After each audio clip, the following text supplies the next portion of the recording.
We started talking about Eliyahu Hanavi last time we spoke. We spoke about Eliyahu Hanavi's role in in heralding the arrival of Mashiach, and what his role is during the Yemais Mashiach. But we didn't really talk about the man Eliyahu Hanavi, and I realized that that's like a bit of a missing piece of information. So I want to say a bunch of facts, a few legends, some plain shtasim, maybe a thought or two. we'll put it all together. What do you say? Two truths and a lie. Exactly. Let's do that. So a little of everything. The truth is that nothing could outdo the psukim themselves on this topic. The psukim in Malachim Aleph, the whole second half of Malachim Aleph, are very, very explicit about Eliyahu Hanavi's life, and we'll read a bunch of them. They're very dramatic and extreme on their own. But I want to start like this: the Eliyahu Hanavi, Gilui Eliyahu today. Everyone has heard stories of Gilui Eliyahu. Eliyahu is like the friendly Zayda who shows up like in a crunch, like someone who really is in a bad spot. Eliyahu Hanavi comes through, he saves him. That's what Gilui Eliyahu became in the vernacular Kilu.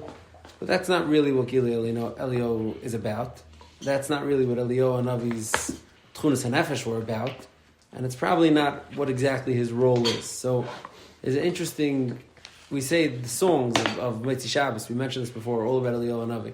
So the last one is the most explicit about Eliyahu Hanavi, and it starts off Eliyahu Hanavi, Eliyahu Tishbi, Eliyahu Giladi, B'meheri Yavilenu. We know these words. Isha Shekine L'Shem Hakel, someone who is a kanoi for HaKadosh Baruch Hu. Ish Busar Shalem Al Yadi Kusiel. It continues many of his milas, whatever. And then at the end of here, the second to last kapitel is Ashri Mishira Panav B'Chalaim. This is also a song today. Lucky is he who sees Eliyahu Hanavi b'chalaim. Asher mishanasan l'shalom v'hichsa l'shalom. Lucky is the person who says Shalom Aleichem to Eliyahu Hanavi, and as Eliyahu Hanavi returns Shalom to him. Hashem yivarech hasamim b'shalom. Now the thing is, almost everything that's in this song has a makar in a chazal, in a gemara, and something. There's no makar in an actual chazal that says Asher mishira panav b'chalaim. What's the grace and mile of seeing Eliyahu b'chalaim? Like what's First of all, some ask, how do you know it's Eliyahu? You never saw him b'haketz. How do you know he's singing in b'chalaim? You could fool yourself about anything. You could tell yourself it's whoever you want it to be. But where does this, what is this grace and mile of being zeichet to see Eliyahu and b'chalaim? And I'll tell you what they say. There's a zayr that says something similar. There's a Kal Rabsi in the end of Perek Dal that says something similar. There's nowhere in Chazal that it says like this grace and mile of Eliyahu and b'frat. The idea of this second level of you say shalom to him and he returns shalom to you. Which means Eliyahu Hanavi is happy with you, right? Like he's engaging with you. Like you say shalom, and Eliyahu says shalom. He's saying shalom aleichem back. So I don't know if what I'm going to say is the answer to this, but I have a suggestion, and let's work it through by going through his life. Now, first of all, so I'm gonna read from the psukim and try to intersperse the chazals that I don't know all of into these psukim. And his name, and we don't know much about him. We don't know anything about him. His name was. He was Lubavitch Chassid. No, it's brought in the Avud Raham already, so it's old. We don't know anything about him. He's not one of the famous. It's not one of the famous Pismainim, Bali Pismain. So as follows, it says the Avud Raham brings it. It's an early song. It's an early Pismain. So the psukim started in Malachim as follows. The psukim in Malachim Zayin says Eliyahu Hanavi shows up on the scene with a whirlwind. He comes from nowhere. There's no build-up where he was born, where he comes from. It says, Vayemer Eliyahu HaTishbi Miteshve Gilad. Eliyahu shows up. Eliyahu HaTishbi from Teshve Gilad says, El Achav, and he starts off right away with fighting words. Chai Hashem Elokei Yisrael, Asher Madati Lefanav, Im Yeh Hashanam Eilu Talu Mater Kiyim Lefi Dvarei. In the name of Hashem, I promise you, there will not be any rain or dew for these next bunch of years until I say so. That's Eliyahu Hanavi's entry onto the scene. Now Chazal give us the background. The Gemara Sanhedrin Daf Kuf Gimel says that Eliyahu Hanavi and Achav, who was the king, met each other at a shiva call. Chiel Ha'eli rebuilt Yerichai. Now we know that Yeshua made a shvuah that no one's allowed to rebuild Yerichai after you destroyed it. And Yeshua's words of the curse was, Yeshua said, with his oldest son you'll start building it, and with your youngest son you'll complete it. Meaning a person who builds it will lose all his children. So Chiel, who the pasuk tells us, Ba'avirim b'chayra yisada, u'b'sgiv tzira hitzev d'lasel. He saw it through from beginning to end. He lost his oldest son when he started and his youngest son when he finished. Kedvar Hashem asher diber b'yad Yeshua ben Nun. Like Hashem spoke. Now, Chiel was sitting Shiva and his youngest son after the completion of the city of Yerichai, and Achav and Eliyahu both came to pay a Shiva call to Chiel. And Achav, being the Apikoros, Eved Zara, antagonist, he says, how could it be that, he says, it can't be that this is why they died. He says, how could it be that Moshe Rabbeinu was promised? Moshe Rabbeinu in the Torah says that if Klal Yisrael doesn't keep the Torah, there won't be any rain. We say it in V'hayim Shemaya every day, won't be any rain. That's not Niskayim, because we're being Eved Zara and there's plenty of rain. And Yeshua's promise is Niskayim, Elamai, it's just a genetic disorder this family has. They died. It's nothing. So Eliyahu, he jumps up at this Shiva house meeting. It's a dramatic scene. He jumps up and he says, Chai Hashem, I promise you, there won't be any rain for as long as until I say so. And until you say uncle, there's not going to be any rain. So Eliyahu jumps up. It's a dramatic scene. Eliyahu, the way Chazal describe him, had long black hair and a cape of sorts, like an aderes, and his eye. What did he say? Wow. He was tall with a piercing gaze, long black hair, a cape. Eliyahu was really a dramatic figure. Like Barry from Alston, like more white beard. No, Eliyahu's a frightful individual. That's what I'm saying. That's why I started with, I think, you have in your mind Eliyahu's like Chafetz Chaim. Like, he's like a smiling old man who comes through in a pinch, Yeah. And we'll see that there's something to that, but that's not... Eliyahu was someone who had a Shiva house, made a big scene, stood up and challenged the king, and said, Chai Hashem, there's not going to be any rain. Do we know, how most of the Gedalim looked at that time? Or? No, only what limited descriptions we get. The long hair is the only... Yeah, no. Chazal described him as a frightful, meaning as a physically charismatic individual. Shaul HaMelech was a physically charismatic individual. David HaMelech had red hair. We know certain little details that the psukim that what did you say? Yeah, okay, that's not for now. But Chazal described him as a physically charismatic and imposing figure. So Eliyahu's at the Shiva house and he makes this promise. Then it says as follows. So it says, Vayihid var Hashem ilav lemer. Hashem turns to Eliyahu and he says, Leich mizeh v'nisel chakedma v'nistartu b'nachal karas hashal pnei hayar. Hashem tells Eliyahu, okay, now you done did it. Go hide, because it's not going to be safe to be around anymore now that you just stood up to the king. So it says he goes and Hashem tells him, you'll drink from there. So Eliyahu goes and he does that. And the Arvim, what Arvim is ravens, bring Eliyahu Navi food. Lechem u'basar b'bayker v'lechem basar b'erev v'nanachli yishte. They bring him food, and Chazal and Chulin have machlekes where this food was coming from. Whose kitchen was this food coming from? Arvim don't cook food. Who were they stealing? Whose table were they stealing from? So one version of Chazal is that they were stealing from the Melech Yehuda, who was still a Shem Torah mitzvahs and it was kosher. The other version is that it was coming from Achav's table, but the chef in Achav's kitchen was a Shem Torah mitzvah, so it was still kosher. And the Gemara handles like the Basa Shinu Salman ayin aspect of it, but the Erev brings him food, and it says Vayid var Hashem. Then eventually, the after several days, Vayiva Shanachal, the water source that Hashem promised him, dries up. Because like Eliyahu promised, there was no rain, so the water source dries up. Then Hashem tells him, okay, go to another place, a little, go here, go there. Okay, then some safe. After Hashem sends him to go live in the Shunamis' house, and this part is famous.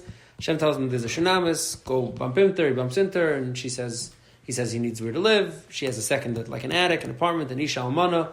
He moves into her house, he asks her for food, she says, there's not enough to eat here, it's the middle of a famine, there's no rain, there's nothing. And he tells her, whatever you have is going to last, it's not going to go away, and that's a maifis that Eliyahu Navi does, and her food is able to last, for longer, and she feeds Eliyahu graciously. Then eventually, Ben Ha'isha Balas Abayis, and the son of this Almana, her only son, comes home, he's not feeling well, and he dies. And she goes running to Eliyahu, and she says, you cursed my household, what did you do here? You brought curse on my household. Now everyone's just going to say that obviously you were in my household, and we did inappropriate things, and that's why I was punished, and my son died. So Eliyahu Navi says, he turns, Vayikra Hashem, he davens to Hashem, and he says, even this woman who's being so kind to me, you're going to kill her son. And he davened, he did, and he brought Chiyas HaMesim to the child. And this is another one of the Mesim that Eliyahu Navi does. He brings Chiyas HaMesim to the child. And the Isha Almana says, V'ataymer Isha Eliyahu, ata zeyadati ki Yisha Elikim ata v'dvar Hashem b'ficha emes. Now I really know that you're a messenger from God. You're not just a regular person. So who is he? Where does he come from? Who did he learn by? Yeah, so hang on. So Risk? Like, the risk of the day. One second, there's a lot more to the story. We have to let's just get the whole thing out. So this is Eliyahu Navi. Now then the Gemara in Sanhedrin tells us in Daf Kufid Gimel that the reason why HaKadosh Baruch Hu sent him to the Isha Shanamas' house was in order to kill her son and make Eliyahu come beg for Tchias HaMesim.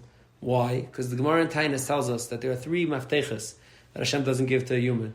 Mafteches shel kshamim, mafteches of children, and maftech of parnasa.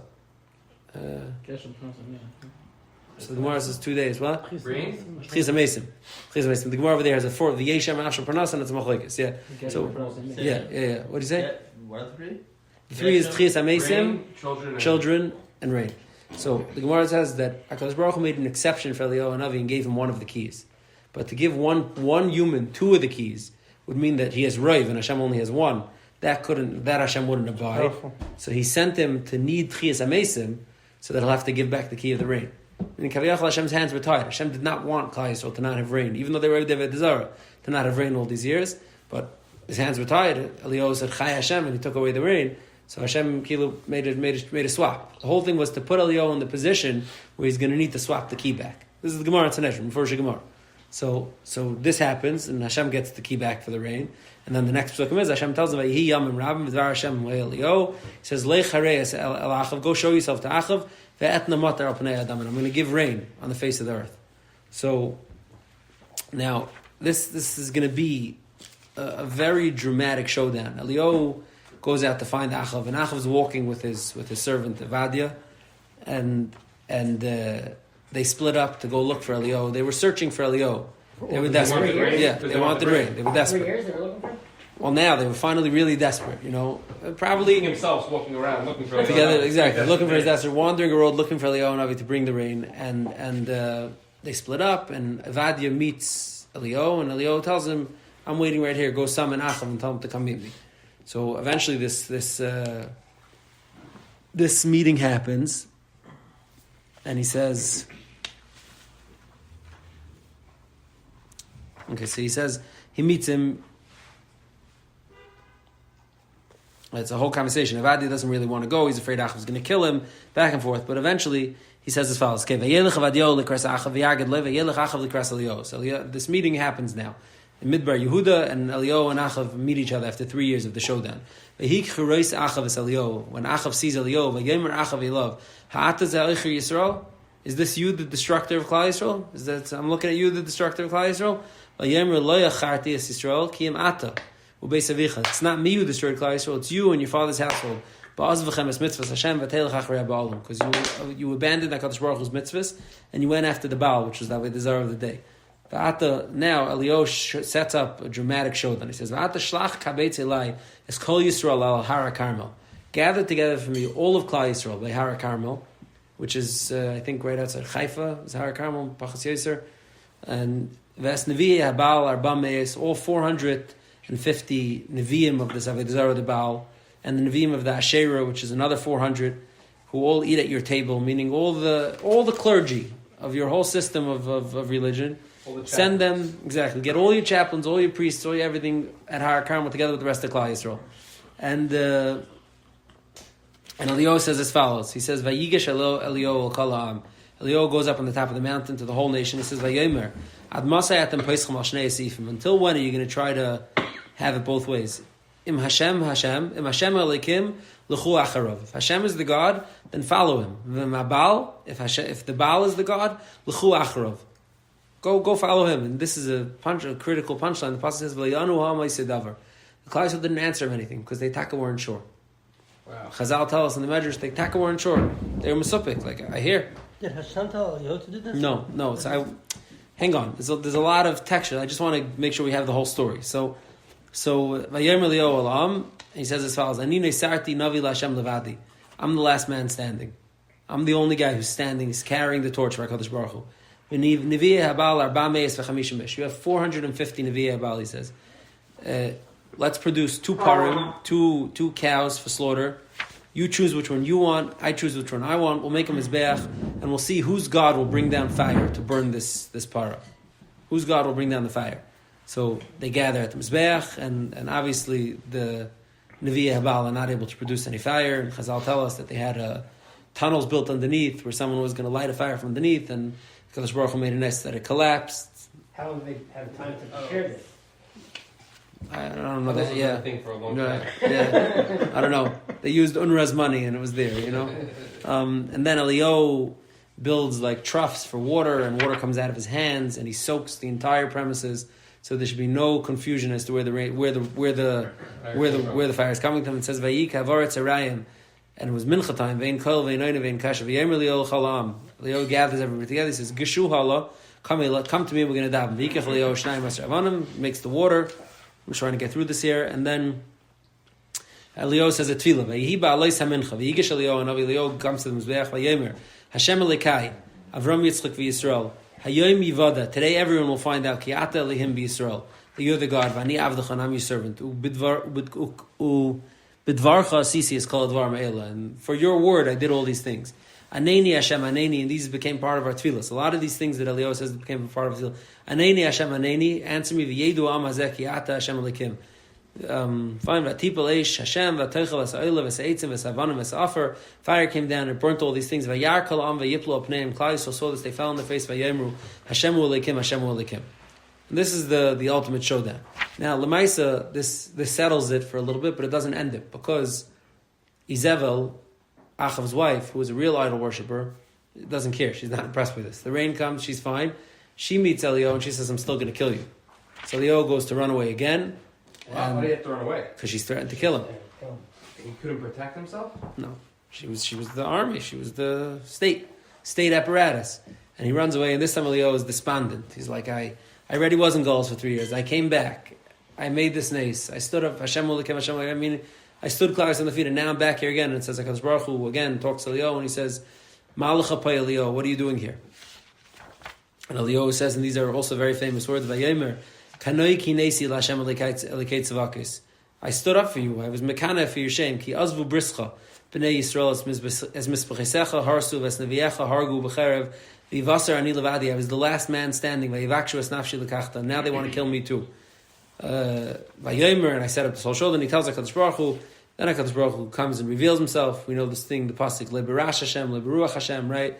Hashem comes and there's a scene. Fine, vayichshma Eliyahu, and here it talks about his cape. Vayolet panav ba'adartoi.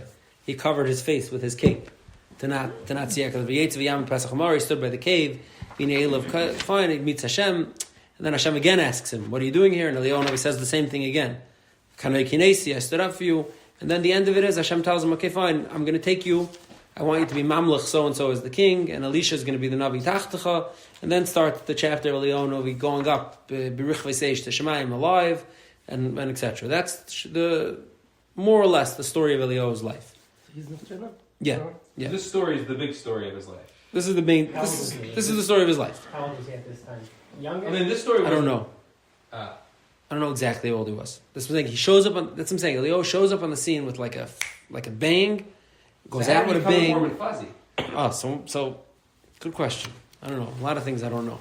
The whole mice was 4 years. The whole. Yeah, that's what I'm saying. Yeah, the time to shine is 3-4 years. So now What year was this? I mean, what history? It's Green. Pre-Mikdash, post-Mikdash, pre. no during the Mikdash, during One Mikdash and Rishon. Mikdash Rishon. Now, interesting. There's a lot of diukim to be out of it. The Malbim, who was not a fan of Kanois, not in his personal life, and not in his ideological life, he suffered tremendously from Kanois. Actually, in his own personal life, the Chassidim were raided him something terrible because he was just never enough for anybody. The Maskilim hated him. The Chassidim hated him. He was never. No, it was never enough. One of those type of tragic figures who was never enough for any side to embrace him. He was just enough to be considered a threat that needed to be stamped out. So the Chassidim were raided of him, Maskilim were raided of him. So he was not a fan of Kanois, to say the least. And he makes every diak in this story to show that Hashem was displeased with Kanois. It's a fascinating thing what he does over here. Wow. It's so counterintuitive. Eliyahu's narrative, Eliyahu's whole story is Kanoi kinesi l'Hashem Elikai, right? Ve'vasar ani levadi. He says that to Hashem. Yeah, so he points out that he says Lamashal, Hashem tells him, nowhere does it say Hashem tells him, take away the rain. Eliyahu takes away the rain, right? So he says step number one, he usurped. Hashem didn't tell him to do this. Then it says Hashem sent him to hide in the midbar, and right away the water dries out that Hashem's going to give him. Why? Because Hashem wanted him to feel the tsar of it, hoping maybe this will change, maybe this will get him to bend, to give it back. Then That's not what the Gemara So says. he's saying Hashem wasn't happy with Eliyahu? he builds a whole narrative out of these diukim. I'm going to show you. Was happy with him. One second. Yeah, exactly. then he says, I'll read you his words actually. By when the water runs out, he says, Ki Ramaz lo yisparach lelio. Hashem was trying to show him, b'miramis him, sheyabit al Avram Avinu shayezanes kol hagayeh aretz ivrim v'shavim kulam oivdei v'tzglulim. Avram Avinu fed everybody, even if they were oivdei v'tzar. Roy lasses ken lezaroi. And it's the proper thing to do that for Hashem's kids. Labilti dikte kol kachem oivdim v'tzglulim kiyim laharach lemapayim. Be patient to them, even if they're being oivdei v'tzar. V'zeu fanisel chakedma. That's what a fanisel chakedma means, like turn to the past.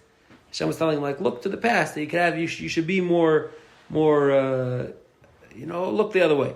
Then he says the rain ran out. He says Hashem wanted l'tzayre ma'at laharis ki chifetz Hashem liyasarach habayim l'rabim. Then he says Hashem sent him his parnasa with arvim, with ravens. Why? Hizim parnasase they arvim shem achzariyim betivam. Now this is a chazal that arvim bats some nasty birds. The man yizker ki kain ha'achzer ala etzem lahamisa b'rav asher zem miteva erev. You're related to the arvim now. You're also causing a lot of people a lot of pain. Then it says it dries out. Fine again. Then Hashem wasn't happy with him. Why would Hashem make him malach? And also, why would Yeah, why Hashem tell him? keep him up? Yeah, the whole. and then he brings I don't know. Like, another chazal. This I think Rashi actually brings down. It says. I don't know. He brings a few more like diukim like this, but this is his whole narrative. He says also at the end when Hashem asks him, "What are you doing here?" So Eliyahu says, "Kanoi kanesi." Then Hashem reveals himself, and he says they have the conversation again. He says, "What was the double conversation?" He says, "Hashem said, what are you doing here?" He says, "Kanoi kanesi." Hashem's like, "Okay, let's talk this through. Is this really what we need to be doing now?" Eliyahu says, "Kanoi kanesi." Hashem says, "Okay, fine. Elisha's going to take you over. There's going to be a new king." This is the narrative that the Malbim creates. He goes to every single bris. Yeah, For tshuva. as a tshuva, because he said Avru Bris thing. Yeah, I quoted this before. Avru Bris, yeah. So wow. the Malbim creates this whole narrative that Eliyahu Hanavi, that Hashem was kaviyachol displeased with this type of kanayis and wanted a little bit more of a moderate tzugang.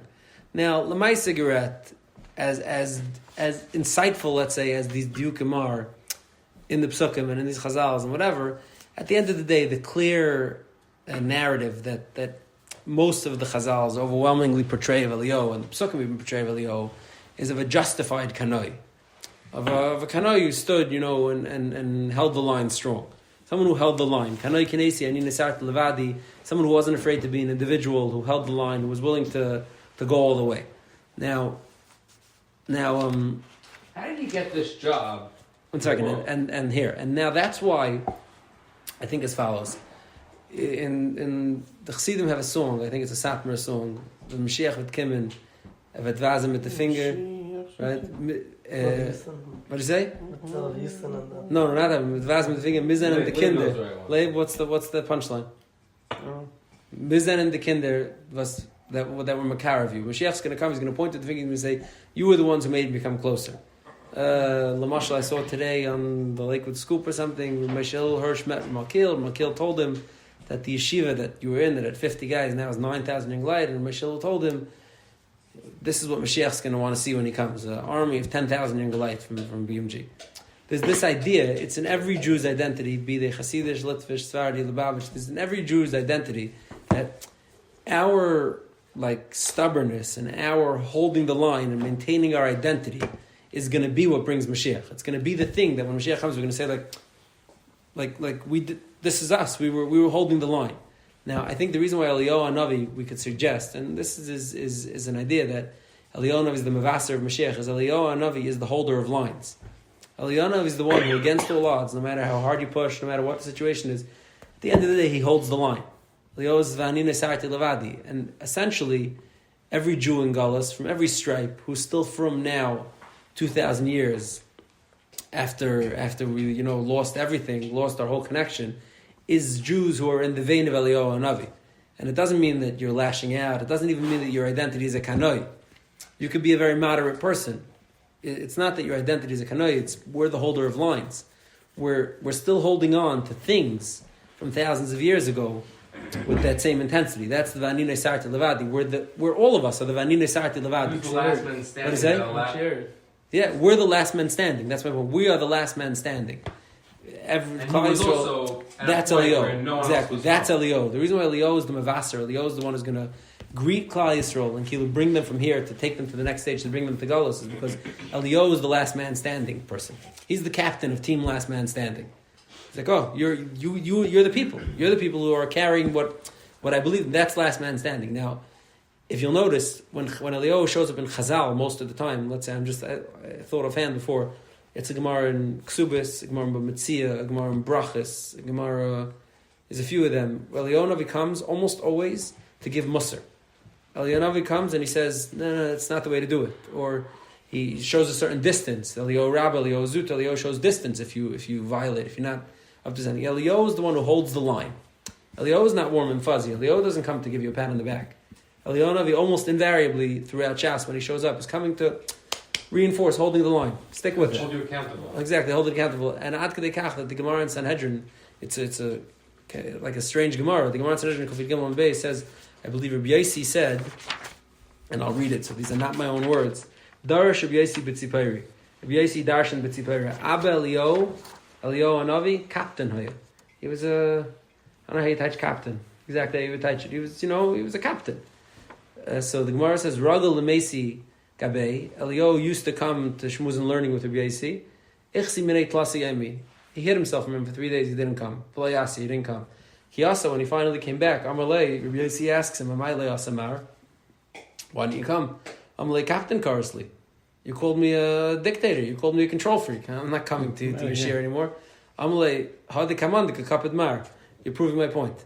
That's what Rabbi Yossi told him. Look, you see, I called you a captain. You didn't come to share for 3 days. This is the Gemara's own, and there's no reason why the Gemara brings this. Like, what's the message? What's the point of this? Like, Stam, like a funny conversation. What's the point of this? Right? The point is that Kaptanis is a Maila. It doesn't mean Kaptan. What do you say? Sanhedrin Kofi Gimel. It's one of the last words in Sanhedrin. It means Kaptanis as a Maila. It means Kaptanis as holding the line. It doesn't mean Kaptanis as like angry person. Kaptanis means at the end of the day, push comes to shove, we stand for what matters. We don't bend. We don't walk away from that. And the truth is that all of us today, wherever we come from and whatever it is, are the people who stand for it and don't walk away. That's Eliyod and Vasa. And then I was thinking that's probably why we say Asher Misha Rabhana b'Chalayim and Misha and Ashri Mi Shenasan Leishalom V'Echsel Leishalom is because Eliyod is not warm and fuzzy. Eliyod b'Chalayim means okay, you're playing, you're in this game. You're part of team holding the line. And if you say Shalom to him and he's Hechsel Leishalom, so that means he's happy with you. You're holding the line. You're holding the love. That's Elio Anavi. That's the Gile Elio means you're on team holding the line. And Mashiach Tzeit, and when Mashiach's going to come and Elio Anavi is going to come to reveal it, it's for a people and a nation and whoever's left holding the line. That's what Mashiach's coming for.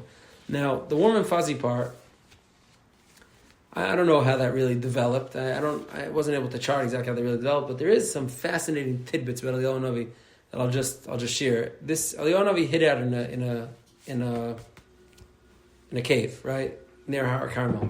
Now this cave, there is a place that's... You've just experienced another Torah class brought to you by TorahAnytime.com.